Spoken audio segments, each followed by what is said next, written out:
Hey you guys, it's Mr. Calderon with Queen My Pawn, and I'll be going over an analysis of another game that I got in my inbox from Joe06, and he says, "Hi, Mr. Calderon.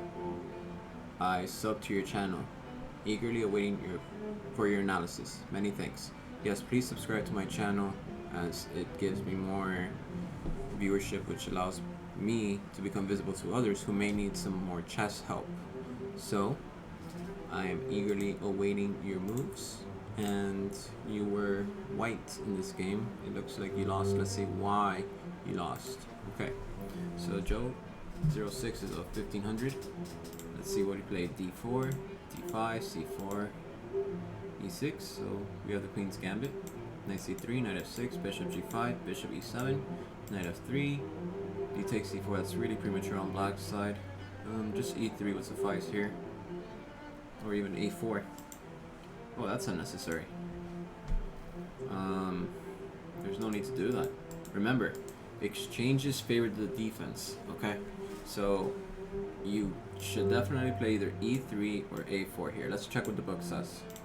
The book says it really likes E4 in this position.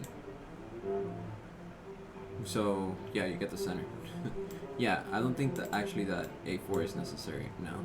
And you know, you have the whole center and you're taking the pawn, so I don't see the problem. Yeah, this is unnecessary. No one has actually ever played this move because it's unnecessary. Remember, when you exchange, it's because it helps you out. And I don't see how this is helping you out. Like, you're helping him out bring his bishop.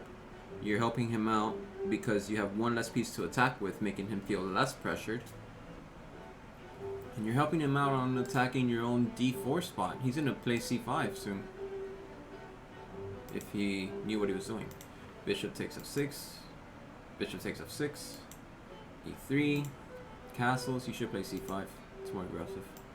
Bishop takes C4, knight C6. Ugh. No, bishop. This C5 puts a lot of pressure on this pawn.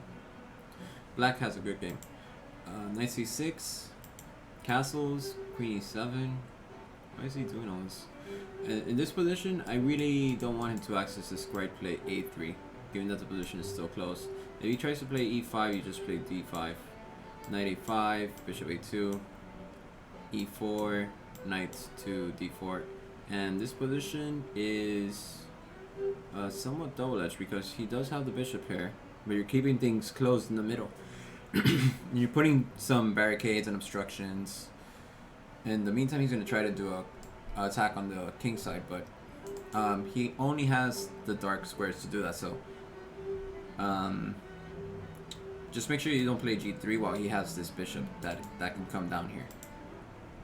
And he would have to do bishop to E5, D6, and queen there to get at least some concession out of you. At which point you just simply do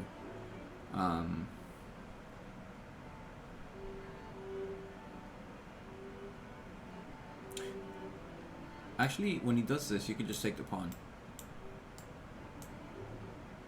which might open up his game. So first of all, his knight is trapped, so you can start there. And you might have to play queen to E2, followed by F4, because queen E2 is protecting the E3 pawn, and F2 to F4 is helping him out, helping you out by preventing any attack on H2. So if he takes en passant, then you could just take back with the knight. So you played rook to E1. I don't know why. Rooks don't belong behind closed. Like, it's like you're trying to drive into traffic. Okay, rook belongs to C1. Look at this. That's the super highway. But if you put it over here, you're like driving on the city streets where everything's full of traffic. You don't want to put a rook behind the blocked pawn, especially in a closed file. This is a closed file. The rook belongs on the semi-open C file and the semi-open D file for sure. E5. Alright, cool. You get the bishop here, man. That's a good job. Knight to D5. Queen to D6. I always look for better moves here. No. You have 2 center pawns. How can this help you out? First of all, take. He has to take back. And I might even play bishop to d5 and bishop to e4. Just a little bit of maneuvering in a close. It's a sort of close position, but it's becoming more open. This pawn is super strong. You don't want to surrender it. You know? No. You have got to get the bishop here. I talked about this last video. The bishop pair is important, and most novices or intermediate players don't know the strength of the bishop pair. Steinitz, Lasker, with his double bishop sacrifices, and all of the masters know the strength of the bishop pair. They are extremely useful. So, knight takes e5, bishop takes e5, of course. e4, giving up a free pawn. No. You need to play here in this position at least h3.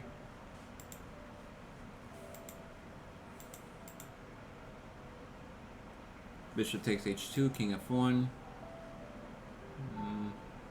It says that queen to h6 is a blunder. I wonder why. I don't think it's necessarily a blunder.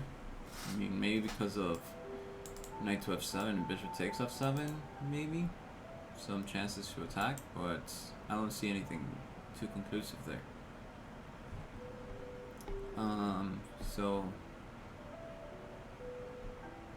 Okay. You need to win the bishop pair. Again, this is your last chance, okay? Because having 2 bishops is extremely powerful. So knight to e7, king to h8. Look, the reason why you do tactics is to support your strategy, okay? That's a tool. Tactics are a tool. You need to get that bishop pair. Again, this is just a tactical shot at winning a pawn back, but you can get forked really easily when the pieces are next to each other like this and one of them is undefended. Oh, and also you're gonna get checkmated. So that was a blunder. Knight takes c8, queen takes. You're gonna lose a piece now. Queen to f3. Maybe just here now to win your queen. Thank you very much. It's checkmate. Or it's gonna be bad. So let's see. Whoa. Yeah, he played bishop g4, which doesn't make sense. Free bishop. And rook takes f7. Knight to f5. Oh, you didn't see the checkmate. Look, people don't just give away their queens for free, and when they do, you gotta double check. So, in the end, you got checkmated because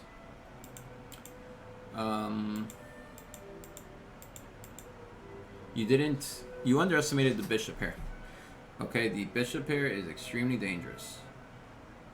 And when you have open files against your king, it's pretty bad. So that's why I said bishop takes f7 right here was going to be a bad idea, because you activate his rook and he's immediately attacking you. So basically you helped him out this entire game, and that's why you lost. I hope you understood my analysis. So if you liked this video, make sure to give it a like by clicking the thumbs up button. Please subscribe to my content if you haven't already, so you can get more content like this. And I'll see you on the next one.